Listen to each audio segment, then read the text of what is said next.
Jadi kematiannya bagaimana? Wajar atau enggak? Menurut keterangan mereka, dokter bilang sebentar bilang, wah ini mungkin jantung. Tapi yang jadi persoalan, kenapa dia mengeluarkan busa? Penangkapan Febri ini juga ada kepentingan politik tertentu. Karena reputasi Febri sebagai algojo yang siap menggunakan segala cara untuk memenuhi, ya kan, keinginan-keinginan tuannya gitu. Boleh Bapak tanya ke pengusaha-pengusaha sawit. Nggak ada satupun yang lewat tuh dari terornya Febri. Di sini iklim usaha itu, ya kan, diperburuk oleh perilaku penegak hukum yang mata duitan.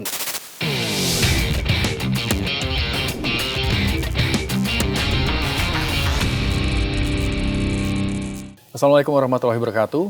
Bikin Terang kembali lagi hadir, kali ini bersama saya Rizky Hasan. Dan saya Syafaati Suryo. Ya, Sobat Anyus, ini berita soal Febri Adriansyah. Itu masih menjadi perbincangan di hampir semua kalangan ya. Betul sekali. Di teman-teman jurnalis, kemudian di netizen, di para pakar gitu ya, pengamat gitu ya. Setelah kemarin yang terakhir ditahan tanpa borgol dan rompi tahanan, hari ini ada yang baru lagi ya infonya. Iya, kemarin ditemukan asisten rumah tangga Febri Adriansyah ditemukan meninggal dunia. Nah, ini kita akan bahas dengan seorang pengamat intelijen. Kita berharap bisa dapat informasi-informasi buat tanah ya. Pak Sri Rajasa, terima kasih sudah hadir. Sama-sama, saya juga terima kasih banyak. Baik, Pak Sri, ini soal asisten rumah tangga Febri Adriansyah yang ditemukan meninggal dunia. Kalau menurut informasi yang Bapak kumpulkan gitu, ini kematiannya bagaimana? Wajar atau enggak? Begini, saya coba untuk menyampaikan tentang siapa Sutrimo ini sendiri kan. Karena begini, saya ingin menyampaikan bahwa apa yang saya sampaikan berdasarkan fakta dan terkonfirmasi ya. Jadi sebelum saya sampaikan kepada dalam forum ini gitu. Nah, Sutrimo itu sekitar 4 tahun lalu dia bekerja di tempatnya Pak Febri sebagai asisten rumah tangga, karena bersih-bersih rumah, kebun ya. Nah, tapi pada saat itu dia mengalami satu kondisi sakit, yaitu diabetes akut, karena sampai luka-luka di badan itu nggak bisa sembuh gitu. Akhirnya Sutrimo ini minta pulang kampung dan berobat di kampung. Pulanglah dia ke Banyumas kan sambil berobat. Nah, setelah setahun kemudian nih, setahun yang lalu lah, dia menghubungi Pak Febri, minta cari kerjaan, Pak, saya nggak ada kerjaan, kalau mau bisa kembali bantu-bantu Pak Febri, saya ke sini. Disuruh kembali lah sama Pak Febri sekitar hampir 1 tahun yang lalu nih. Juga kembali bekerja sebagai ART, cuma tidak di rumah Pak Febri, sekarang di jalan ini, jalan Lobak, yang dibilang klinik itu, emang rumah kosong itu. Dia kerjanya ya jaga rumah itu, bersih-bersih jaga rumah itu, rumah kosong ya, bekas klinik. Nah, seiring berjalannya waktu, dia ternyata di Jakarta tidak pernah berobat, tidak pernah menjaga sakitnya itu. Jadi muncul lagi sakit itu semakin parah. Dan menurut pengakuan beberapa, saya bicara dengan 2 orang ART-nya Pak Febri, memang dia terakhir-terakhir seringkali lemes, gitu. Karena sakit yang dideritanya ini. Nah, terakhir kemarin dia sempat menghubungi ART Pak Febri, dan kemudian di situ juga ada tentara waktu itu yang jaga rumah Pak Febri. Datanglah dia ke Jalan Lobak ini, ternyata sudah terkapar. Kalau menurut keterangan mereka sih, mungkin sudah meninggal di situ, karena dia nunggu ambulan juga lama datangnya. Udah lama datang, kemudian dibawa ke rumah sakit Muhammadiyah. Nah, menurut keterangan mereka, dokter bilang sebentar bilang, wah ini mungkin jantung. Tapi yang jadi persoalan, kenapa dia mengeluarkan busa gitu loh. Nah, ini juga kalau saya tanya sama mereka-mereka yang menangani pertama kali, mereka juga bingung. Apakah dia salah minum obat atau apa? Itu belum. Mungkin kita perlu lihat nanti hasil otopsi dokter ya dari rumah sakit. Tapi kalau kita melihat pola hubungan antara Sutrimo dengan Febri, saya pikir sangat jauh sekali dia mengetahui atau dia menyimpan informasi tertentu ya tentang kasus yang sekarang sedang menimpa Pak Febri. Saya pikir itu jauh sekali. Jauh. Artinya gini, ya ini mungkin karena kebetulan aja. Saya juga bukan, artinya gini, dalam konteks ini ya, dalam konteks kasus Pak Febri, saya mungkin keras banget saya kritik Pak Febri. Tapi untuk kasus ini, saya melihat, jadi gini, analisa saya gitu, bahwa saya kaitkan dari satu keterangan lain dalam waktu beberapa hari ini. Saya melihat, ini enggak ada. nggak ada kaitan sama, atau mungkin ini juga bukan satu tindakan pembunuhan. Saya belum melihat ke arah situ. Karena juga kalau misalnya perampokan juga nggak ada yang hilang di situ. Saya sudah cek ya kan. Jadi kemungkinan besar ini penyebab kematiannya karena sakit ya? Iya, iya. Tidak ada hal yang Iya. mencurigakan Nah, lain. bahkan gitu ya, dokter Pak? itu, dokter dari Muhammadiyah bilang bahwa Pak kalau udah kena diabetes itu merembet kemana-mana Pak. Iya. Gitu loh. Cuman yang memang jadi pertanyaan banyak orang memang keluar busa ya di Iya, itu dia, mulut iya. dan hidung itu. Kalau nggak salah ditemukannya di depan klinik ya? Iya, memang dia nunggu terletak tuh. di depan. Dia nunggu karena gini, bukan di depan klinik, ya itulah tempat yang dia jaga gitu loh. Klinik yang udah kosong, itulah tempat yang dia jaga. Memang dia tinggal di situ gitu loh. Memang dia nunggu mungkin karena udah nggak tahan mungkin dia jatuh situ ya. Karena memang pada saat orang-orang yang ditelepon dia datang ke situ, dia udah kelihatan.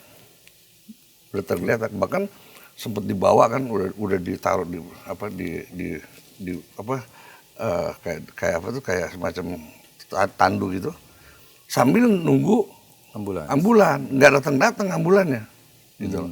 Mungkin kondisi macet atau gimana kan. Oke. Jadi ngomong-ngomong pemilik kliniknya ini Pak Febri Adriansyah juga? Menurut keterangan yang saya dapat ya kan itu dikatakan punya Don Dito. Wah. Ya. Oke. Ya. Jadi pastinya Sutrimo itu selama dia kembali ke Jakarta, dia tidak dia bekerja di rumahnya Febri enggak, yang di jalan apa sih? Febri itu jalan Lobak ya, jalan Lobak ya. Dia tinggal di situ, dia di situ tinggal, rumah kosong. Kalau memang informasinya klinik itu punyanya Don Rito, kenapa harus menjaga Nah itu dia. klinik orang ya kosong ya, yang bukan milik Saya juga Adriansyah? itu memang agak ada kejanggalan. Atau mungkin ketika dia minta pekerjaan dari Febri, mungkin diarahkan ke sana kali. Saya juga nggak begitu tahu. Tapi yang jelas posisi dia, ya kan, bekerja di situ. Gitu. Kalau ini rumahnya tempatnya Don Dito, berarti dia bekerja untuk Don Dito kan gitu. Jadi apa yang disampaikan Pak Rajasa tadi itu semacam menguatkan bahwa hubungan kedekatan seorang Febri Adriansyah dan jelas. Don Rito ya? Iya, jelas, itu jelas. Kalau itu jelas. Artinya dia punya kedekatan khusus lah. Ya. Ini menarik sekali ya. Nah kemudian Pak Rajasa, kalau kita flashback sedikit dari kasus Febri Adriansyah ini, Bapak punya informasi bawah tanah apa nih Pak? Kira-kira nih yang belum diketahui informasinya ke publik? Ya kalau saya melihat gini, dari mulai penggeledahan, penggerebekan KP-nya Pak Febri, ya kan, saya lebih melihat bahwa ini bukan dalam rangka kasus pengungkapan korupsi yang dilakukan oleh polisi. Kenapa saya katakan begitu? Karena tiba-tiba polisi mengalihkan ya kan, kasus ini ke kejaksaan. Kalau memang ini mau mengungkap kasus korupsi, tentunya kan prestasi buat polisi. Iya. Tapi kemudian tiba-tiba diserahkan ke kejaksaan. Makanya saya melihat bahwa kasus Febri ini ini perang antar geng nih, gitu loh. Geng coklat sama coklat muda, ya kan? Artinya gini, mereka saling coba mendahului ya. Karena apa? Karena kemarin pada saat Febri masih Jampisus itu ada 2 kasus yang kedua-duanya itu diduga ada keterlibatan pihak polisi. Apa itu Pak? Kasus penangkapan asing itu bukan bandar sih, otak dari tambang ilegal emas di Kalimantan Barat. Bahkan di situ diduga ada keterlibatan Kapolda Kalbar dan ada dugaan juga keterlibatan anak Kapolri di situ. Nah satu lagi kasus Samintan yang sebelumnya ditahan di KPK tapi lepas, tidak dijerat hukum, ditangkap sama kejaksaan, dibawa. Di situ ada juga keterlibatan Karyoto. Karena waktu pernyataan pada saat Samintan ditangkap, itu ada pernyataan dari penerangan Kejaksaan Agung bahwa mengatakan bahwa ini ada keterlibatan pejabat negara. Saya cek langsung, saya tanya, siapa pejabat negara? Dia bilang Karyoto. Nah, ini manuver Jampisus ini membuat pihak kepolisian gerah. Ya. Maka dia ambil langkah-langkah seperti. Jadi saya lihat ini bukan dalam kasus korupsi. Yang penting sih kalau buat polisi, yang penting Jampisus sudah diamputasi. Okay. Dia tidak lagi bisa jadi jaksa agung yang nanti akan bahaya buat ini. Kemudian dia juga tidak bisa lagi melaksanakan tugas-tugas pemberantasan korupsi karena kan udah dicopot. Yang penting itu. Dan jadi kasus ini memang ujung-ujungnya juga nggak akan mengungkap banyak hal. Ujung-ujungnya nggak akan mengungkap Iya, banyak hal. enggak. Jadi penangkapan Febri ini merupakan suatu upaya untuk melindungi pihak tertentu begitu Pak? Jelas, ya pada akhir kan kalau misalnya seperti ini kan sebetulnya mafia hukum nih. Yang untung siapa? Ya, penjahat-penjahat kerah putih itu. Kan dia satu punya melindungi apa namanya kelompok kejahatan kerah putih, di sini juga punya kan. Ya akhirnya mereka aman. Tapi tadi informasi menarik, yang soal tambang emas ilegal. Ada keterkaitannya dengan Kapolda Dan Kapolri. dan Anak, anak iya. Kapolri. Anak Iya. Kapolri. Ini diduga ya kan. Diduga. Iya. Oke, artinya seorang Febri Adriansyah sudah punya informasi, sudah Iya. punya Iya, kartu betul. begitu ya. Iya. Tapi sebelum itu dibuka kartunya, dia sudah keduluan ditangkap. Keduluan. Karena Polri juga sudah punya data itu sejak tahun lalu. Ketika Febri dibuntutin itu kan, itu sudah ada informasi itu. Makanya ketika kemudian Febri melakukan aksinya ya kan, seolah-olah dia sikat semuanya lahan-lahan bisnis polisi, lahan-lahan bisnis haram yang punya polisi. Wah ini enggak iya nih kan. Apalagi digadang-gadang Febri mau jadi jaksa agung karena sudah dipanggil sama presiden. Ini tambah gawat lagi kan. Artinya begini, bisa kayak gitu apalagi jadi jaksa agung kan. Nah, mungkin ini persoalan siapa yang duluan gitu. Dan presiden nggak tahu loh masalah ini beneran. Oke. Nah, kita flashback ke rumah Sentul nih. Iya. Seru nih. Rumah Sentul karena ditemukan emas ya, 74 kilogram, terus berbagai mata uang asing. Informasi yang para jasa dapat, apakah hanya harta itu saja? Buat saya yang paling penting ini, saya tidak yakin kalau itu uang hasil usaha.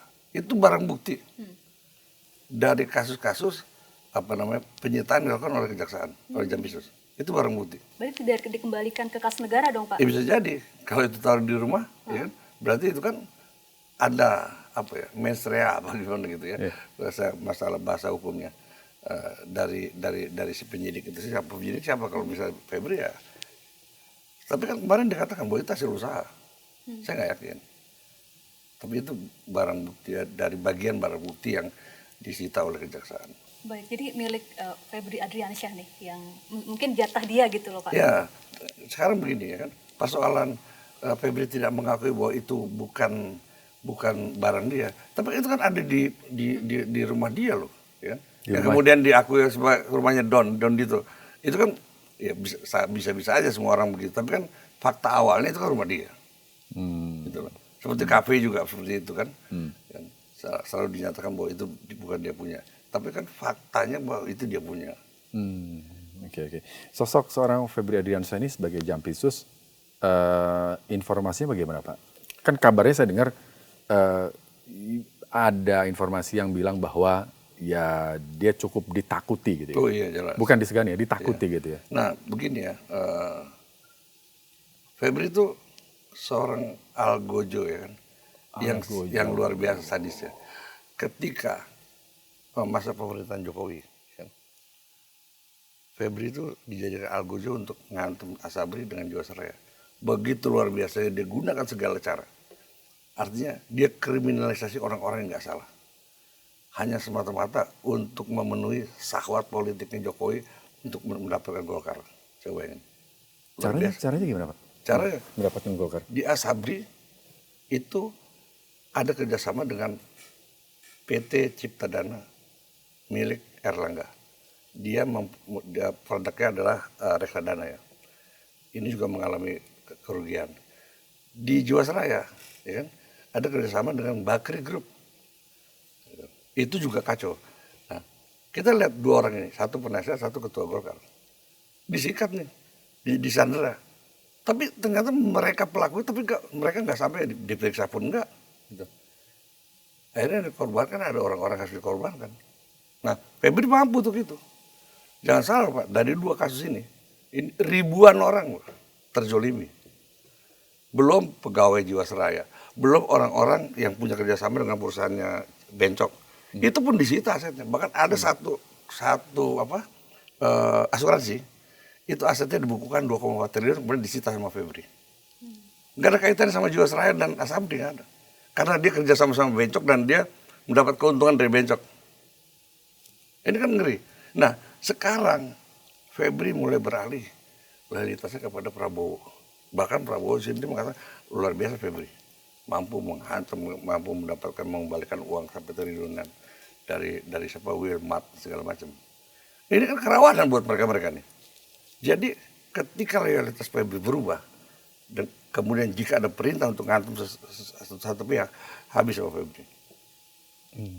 Karena itu sudah dilakukan pada masanya Jokowi. Kayak seperti itu. Baik. Jadi ke penangkapan Febri ini juga ada kepentingan politik tertentu nggak sih? Oh, Pak jelas, Rajasa? Selain jelas. tadi yang ada kasus dengan Iya. petinggi Polri gitu. Iya, jelas ini semua ya kan. Karena Febri sudah berani mengusik geng Solo gitu ya. Kasus Pertamina ya kan. Itu kan muncul nama Jokowi. Ketika Ahok di persidangan mengatakan, "Pak Hakim kalau berani panggil Jokowi dong." Iya. Ya. Artinya Febri sudah mulai berani mengusik ya kan, geng Solo yang dan notabene dialah shadow kekuasaan yang sekarang ada di Republik ini. Nah, makanya kan udah mulai muncul bagaimana caranya dia harus mengamputasi Febri. Terlebih ada rencana pergantian jaksa agung sementara dia sudah dipanggil presiden. Jadi ini ada semacam kekhawatiran ya. Karena reputasi Febri sebagai algojo yang siap menggunakan segala cara untuk memenuhi ya kan keinginan-keinginan tuannya gitu. Oke. Jadi mau siapapun tuannya, seorang Oh, iya. Febri Ardiansyah ini dianggap sebagai algojo yang bisa mengeksekusi kemauan tuannya. Dianggap lihai, bisa dipercaya Iya. gitu ya. Iya. Oke. Ya seperti itu. Oke. Nah kemudian informasinya soal menakut-nakuti pengusaha dengan sprindik. Oh iya itu terjadi. Bahkan di kalangan pengusaha sawit tambang itu ada bercandaan. Hati-hati loh, nanti diapengin sama Febri. Apeng itu adalah seorang pengusaha, siapa namanya Surya Dharma ya, yang sekarang masuk Nusa Kambangan karena berani ngelawan. Nama tunggalnya Apeng. Jadi selalu bilang nanti diapeng loh. Gitu. Dan itu sangat dirasakan sekali oleh pengusaha-pengusaha sawit dan tambang ketika Febri menjadi Javis kemarin. Ada kejadian itu, Pak? Ada semacam ketakutan ada. Dan Membawa sprindik gitu. bahkan pernyataannya di depan saya nih, pernyataannya siapa Bencok ya. Boleh Bapak tanya ke pengusaha-pengusaha sawit. Nggak ada satupun yang lewat tuh dari terornya Febri. Gitu. Dan ini saya ngomongnya bisa dikonfirmasi. Karena Bencok juga berani. Saya bilang, Pak Bapak berani kok? Iya, oke. Saya berani gitu. Hidup saya juga udah tanggung, dia bilang seumur hidup. Rumah dia di Menteng, di Kuningan, disita semua. Sekarang itu dijadikan apa kayak macam seolah-olah siposnya punya kejaksaan. Coba ini, gila. Lalu siapa Don Rito ini, Pak Rajasa? Saya juga nggak begitu kenal, tapi yang jelas ya kan, dia siap pasang badan gitu aja lah. Dan sangat gamblang sekali kok untuk melihat siapa Don Rito, ya. Yang selalu diakui bahwa ini aset dia, ini aset dia. Ya artinya begini, ya Don Rito pasang badan siap-siap aja. Dia pasti nanti juga masuk. Ujung-ujungnya bukan Febri. Ya kita lihat ya kayak kasusnya Firly kan hilang begitu aja. Bahkan kasus Sylvester kan udah diputus juga nggak. Nanti juga akan seperti ini Febri. Coba ya. Saya nggak yakin sama sekali. Kalau memang ini pengungkapan kasus korupsi udah dari kemarin. Febri dipanggil, diperiksa ya kan. Kemana tuh alirannya? Pasti juga akan akan menyentuh kekuasaan negara ini, pejabat-pejabat negara yang lain gitu. Tadi menarik ya, kalau seorang aparat hukum memperlakukan pengusaha-pengusaha seperti itu, jadi kita sebagai rakyat biasa ini berpikir, oh iya, pantas saja investor itu kabur ya, ya. iya kan? Di Takut sini berinvestasi di sini ya? Iya. Di sini iklim usaha itu ya kan diperburuk oleh perilaku penegak hukum yang mata duitan. Terus saya bilang, gimana orang mau bisa berusaha? Ya? Sebentar panggil kejaksaan, panggil polisi, ntar panggil mana lagi.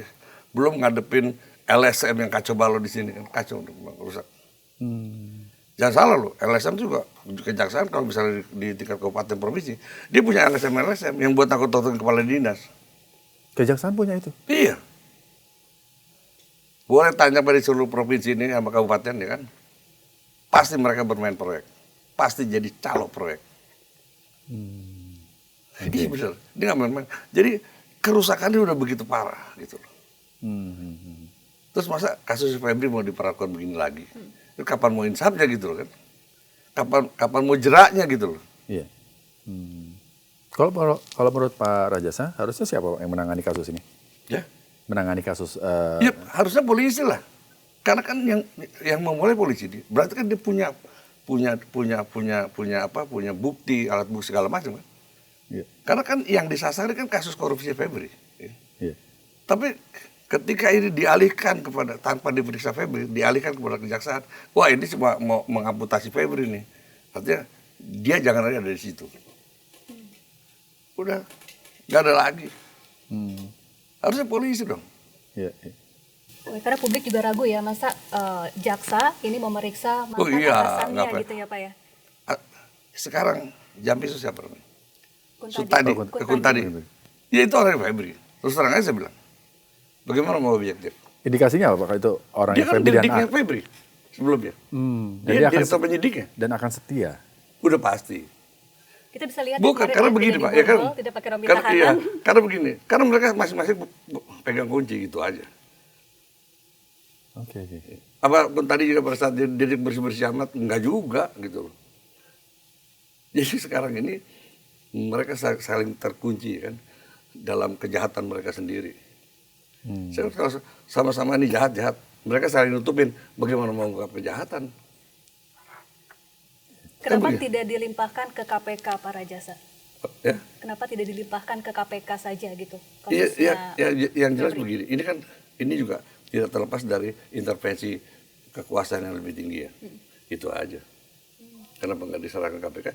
Karena ada intervensi kekuasaan yang lebih tinggi. Jadi gini loh, ini semata-mata bukan penegakan hukum kok.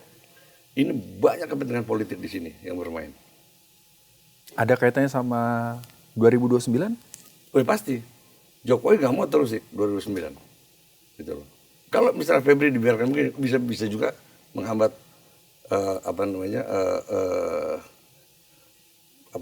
dinasti politiknya Jokowi udah pasti itu.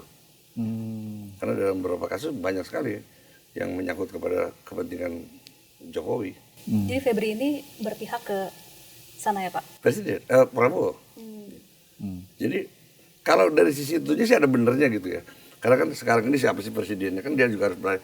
Tapi ketika kemudian ya kan banyak hal-hal ya kan di mana kepentingan Febri juga sangat besar di dalam penegakan hukum, ya ini kacau juga. Iya. Gitu loh. Iya. Ya berpihak pada presiden memang sebagai aparatur negara memang harus ya. Iyalah. Dengan koridor hukum yang harusnya berjalan ya Pak ya. Tapi memang di sini bicara pemberantasan korupsi aneh. Kemarin duit begitu banyak kan, sampai triliun yang didapat. Tapi pelakunya gak ditangkap loh, gila. Aneh kan? Gimana coba orang mau jerak gitu? Ya udah kemudian para pelaku kejahatan nih maling aja lagi. Ya, paling ntar store sebagian ke sana. Kan gitu.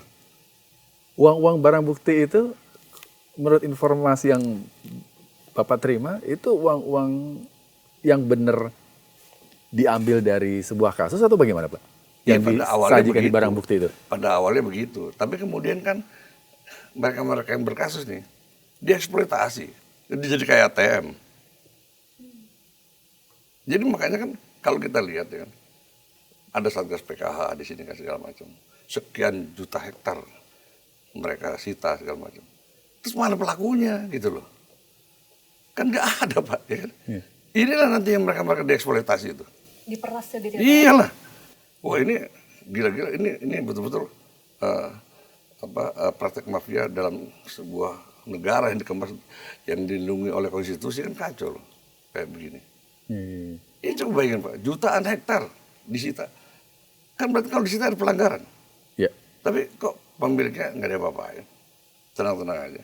Kayak Musimas, terus apa tuh ada lagi satu yang tadi saya sebut tuh, yang besar yang punya Singapura punya.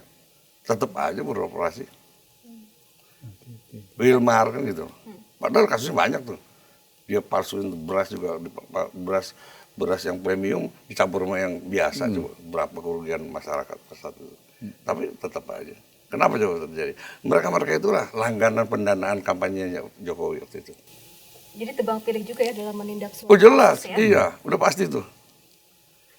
Kalau pukul rata, tutup semua nih.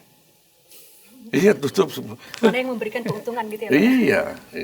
Jadi harusnya penegakan hukum di Indonesia gimana, Pak Rajasa? Kalau melihat dengan yang tadi Pak Ya, Rajasa kembali sampaikan, kepada presiden. Artinya gini, presiden nggak bisa lagi bertindak normatif, harus out of the box. Banyak kok di negara-negara lain sekarang, ya kan?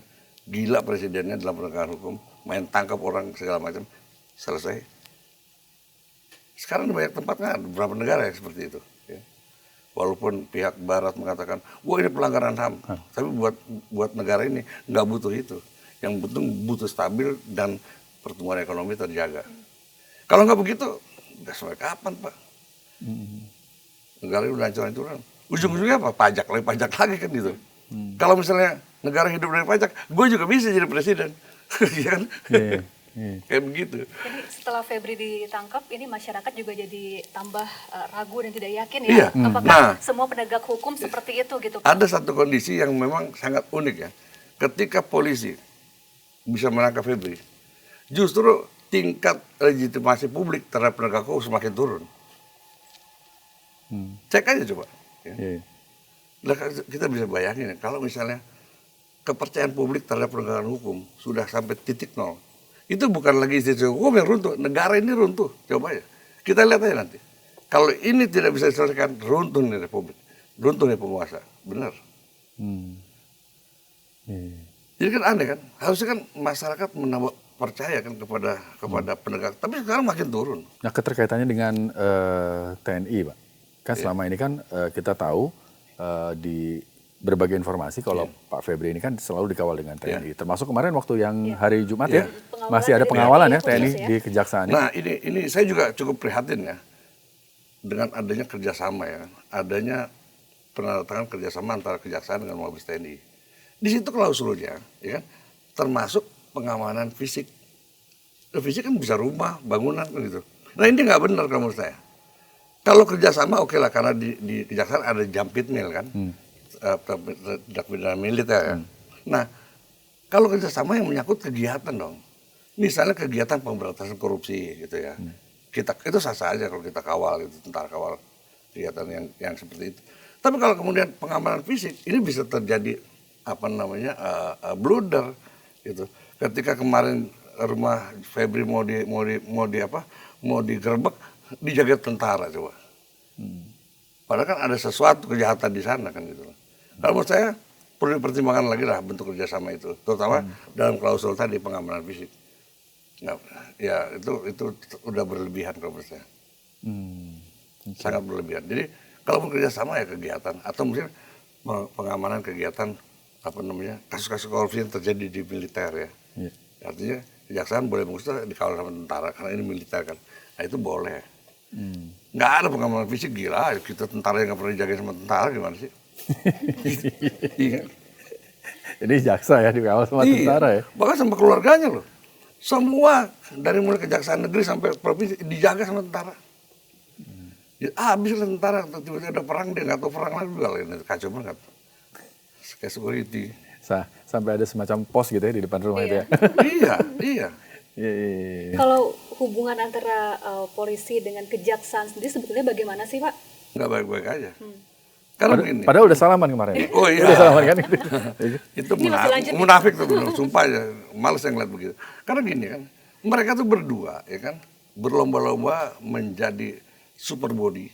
Mereka itu polisi dengan kejaksaan. Oh, instansinya, oke. Berusaha untuk menjadi super body, tapi dalam rangka apa?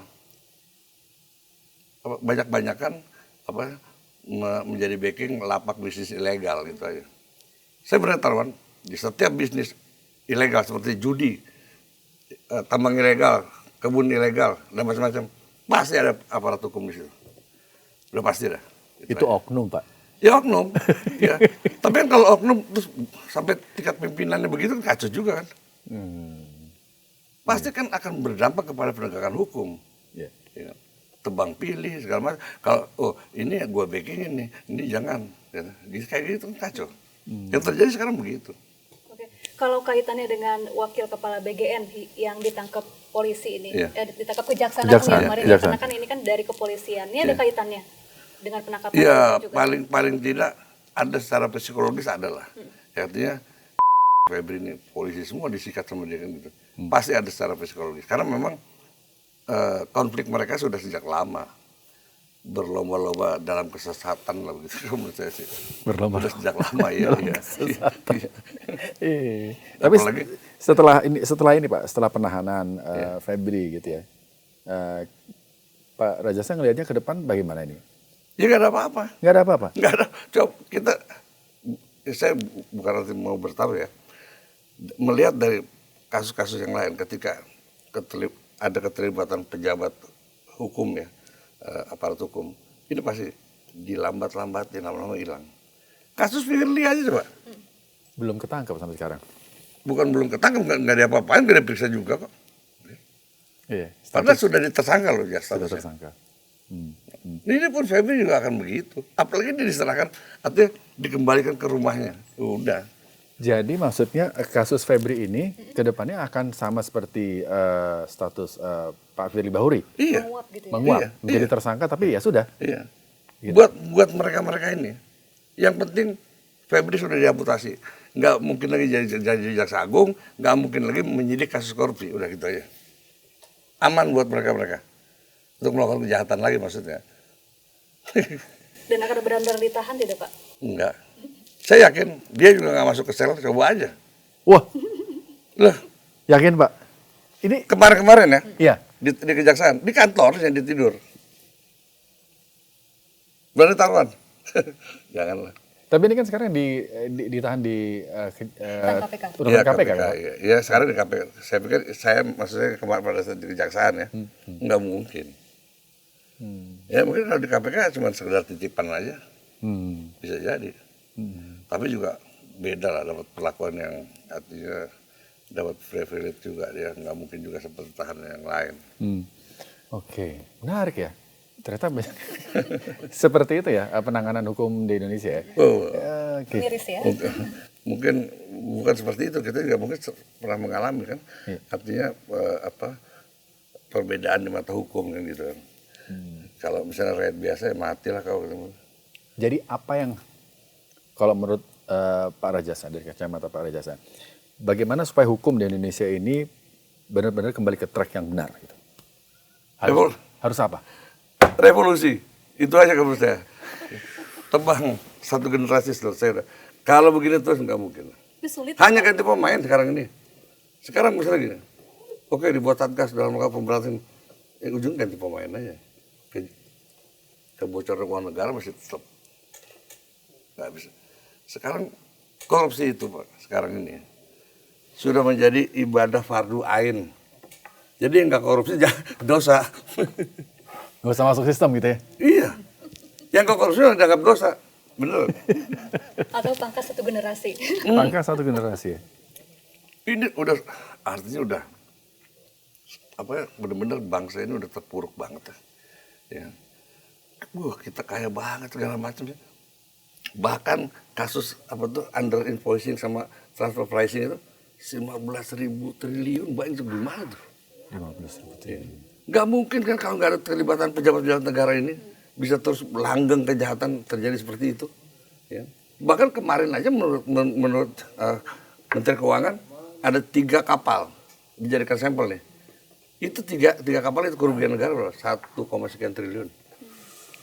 Coba. Belum lama ini, coba. Tapi kan kasus itu kemudian bahkan seolah-olah yang salah Menteri Keuangan ya coba. Wow, gimana sama? Jangan itu ya, saya jadi ingat sama kasusnya Zarof Rikar nih, makelar kasus Pak yang penyitaannya sampai hampir 1 triliun rupiah. Nah, itu seorang makelar kasus aja bisa sampai segitu loh dapatnya. Bayangin coba kan.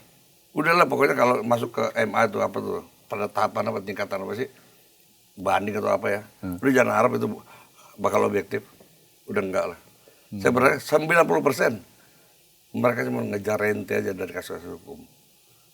Saya pernah marah sama, jadi makanya sekarang ini Pak, nggak patut kita bilang hakim tuh kepada yang mulia. Udah jangan deh, bapak-bapak aja, ibu-ibu aja gitulah.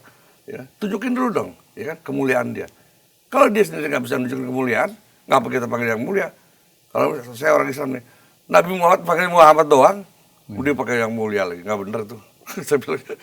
Kan disebut sebagai wakil Tuhan. Mana? Tuhan nggak seorang berasa, hakim. Tuhan nggak berasa mewakili manusia ini di Indonesia, nggak, karena nggak bayar semua. Itu dari jaksa, hakim, pengacara, polisi, semua. Kenapa saya ngomong keras gini? Karena dalam situasi yang sudah sangat buruk begini, nggak ada pilihan kata yang bijak, nggak ada. Harus keras, harus terbuka, udah gitu aja. Oke. Ini harus begitu. Kalau misalnya kita masih berhandai-handai, publik juga ngeliatnya, bikin gua mikir, siapa sih sebenarnya pelaku korupsi? Kita harus ngomong. Nggak bisa enggak. Iya. Jadi setelah Febri ditangkap masih banyak Febri lainnya nih Pak ya? Pastilah, ya kan? Karena nggak ada efek jerah kok, ya kan? Nggak ada. Coba misalnya Febri tangkap hukum mati, lu takut yang lain, bener. Atau penjara sampai di penjara sama anak-anaknya, istrinya gitu, wah nggak ada yang berani. Kayak di Cina aja gitu. Sementara kemarin kita tahu ada maling yang masih diduga maling ayam. Waduh, ngeri. Ya, itu tadi.